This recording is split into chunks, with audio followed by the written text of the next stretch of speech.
முன்னாள் அமைச்சர் செந்தில் பாலாஜியின் ஜாமீன் மனுவானது தள்ளுபடி செய்யப்பட்டுள்ளது. அண்மை செய்தியாக தற்போது நாம் பார்த்துக் கொண்டிருக்கிறோம். இரண்டாவது முறையாக முன்னாள் அமைச்சர் செந்தில் பாலாஜியின் ஜாமீன் மனுவானது தள்ளுபடி செய்யப்பட்டுள்ளது. விரிவான விவரங்களை செய்தியாளர் கிருஷ்ணா வழங்க கேட்டறியலாம். வணக்கம் கிருஷ்ணா, இது குறித்தான விவரங்களை பதிவு பண்ணுங்க.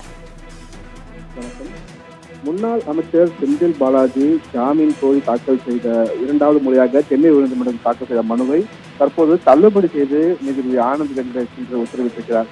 சட்டவிரோத பண பரிமாற்ற தடை சட்ட வழக்கில் அமலாக்கத்துறையால் கைது செய்யப்பட்ட முன்னாள் அமைச்சர் செந்தில் பாலாஜி ஜாமீன் கோரி சென்னை உயர்நீதிமன்றத்தில் இரண்டாவது முறையாக தாக்கல் செய்த மனு நீதிபதி ஆனந்த் வெங்கடேஷ் விசாரித்து வந்தார்.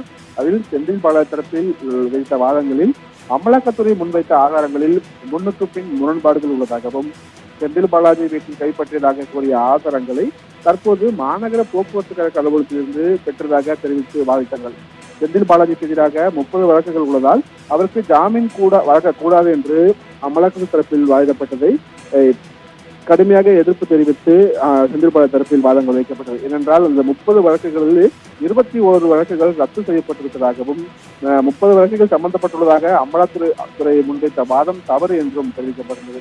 மேலும் கரூரில் சோதனைக்கு சென்ற வருமான வரித்துறை அதிகாரிகளை தாக்கிய வழக்குக்கும் செந்தில் பாலாஜிக்கும் எந்த ஒரு சம்பந்தமும் இல்லை என்றும் அவரது தரப்பில் வாதிடப்பட்டது.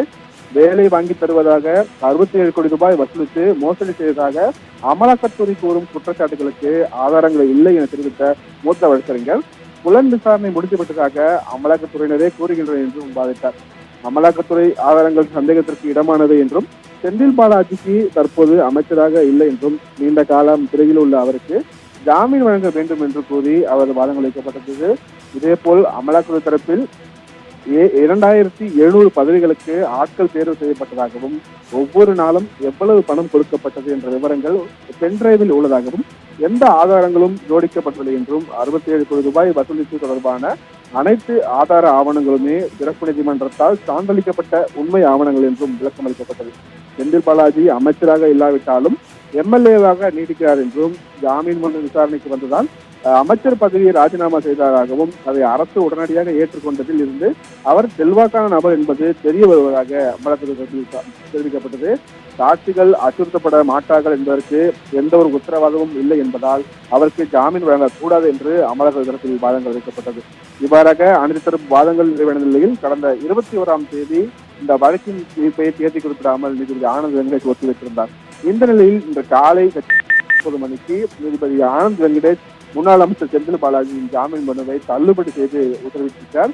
மேலும் 8 மாதங்களாக சிறையில் இருப்பதால் செந்தில் பாலாஜி மீதான வழக்கை 3 மாதங்களில் விசாரித்து முடிக்க வேண்டும் என்று முதன்மை அமர்வு நீதிமன்றத்திற்கும் நீதிபதி ஆனந்த் வெங்கடேஷ் உத்தரவிட்டிருக்கிறார்.